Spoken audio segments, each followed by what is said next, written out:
What's up, guys? Welcome back to the channel. Zach Hoereth here. I appreciate y'all watching. Today we're talking about scaling and real estate, and I'm breaking it down more in terms of monopoly because I think that might be a little bit easier to relate to. I think sometimes it's often hard for people to think about, man, having multiple houses or multiple apartment buildings or just multiple assets that are going to be, producing cash flow for you on a monthly basis. And so we got our monopoly board set out, we got our dice, we got our hotels or our houses, and this is actually a special edition monopoly. I don't know where we got it, but regardless, it's the same concept across the board, right? So you think about as you roll the die, right? You're going to go around the board, you're going to pass go, you're going to collect your couple $100, and you're going to accumulate money, right? Well, the whole game to Monopoly is to accumulate money so that you can buy property. And I think where sometimes people maybe miss the boat is you should really be doing that in life too, right?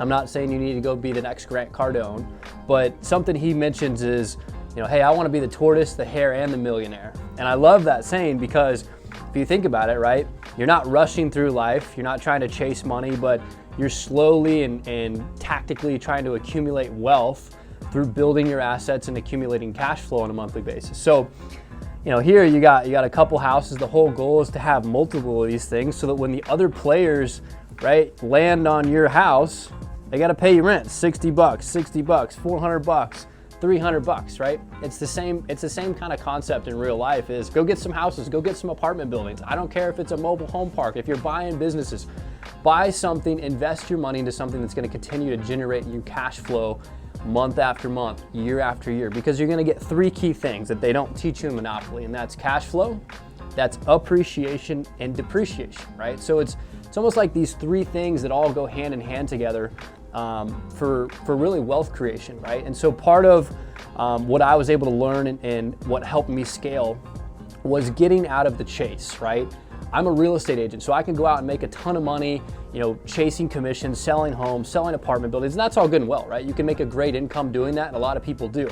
But the one thing I noticed when I was in college is I saw a lot of older folks that are in their late 60s, even into 70s, that are still chasing commissions because they haven't really done their due diligence and put in the work to build up a portfolio of cash flowing assets and really wealth creation. For me, I stopped myself and said, look, man, you can go and continue to earn commission money and that's all good and well, but for you to be able to go out and create some serious wealth, you got to scale, right? So I started buying houses, I started buying apartment buildings.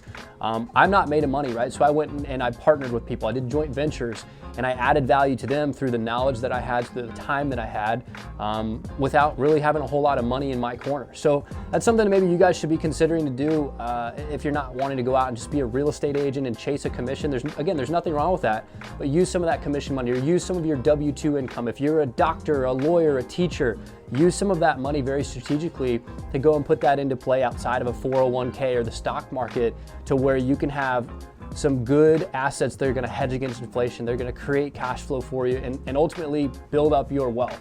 So I hope this is a little bit better kind of description or display of how you should be able to go out and ultimately create the life that you want to live, right? You get enough of these little red houses and you don't roll the die on creating wealth. Hey, if you're lucky enough, you might just get a little plane action. So I guess if you don't do that and you don't pay your taxes, you might end up in jail and hanging out with Uncle Sam. So appreciate you guys watching. Always want to make sure that I'm providing value. So if you have questions, if you have comments, shoot me a DM, leave something in the comments. So I'll see you all at the closing table.